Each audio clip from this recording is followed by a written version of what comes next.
Everyone, welcome to June 11th daily cipher.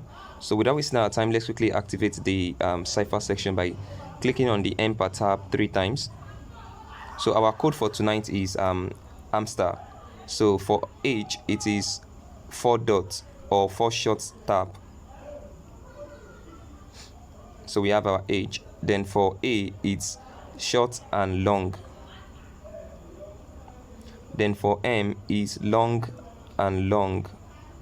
Sorry, let's go again. So I have 1 2 3 4 for H, then dot and long. Then for M is long and long. Then for S is 3 short. Then for T is just 1 long. E is single dot. R is short, long, short. Short, long, short. Alright, so that's that. Thank you. Please, if you're yet to subscribe to my channel, please subscribe.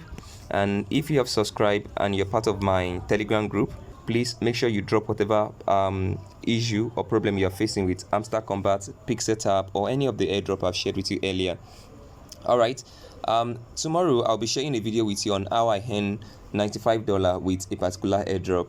I've been testing this airdrop for some time, so tonight I'll be doing the withdrawal and I'll be able to prove to you if this airdrop is actually legit or not. Please make sure you subscribe to my channel if you're yet to subscribe. Thank you very much. Love you all.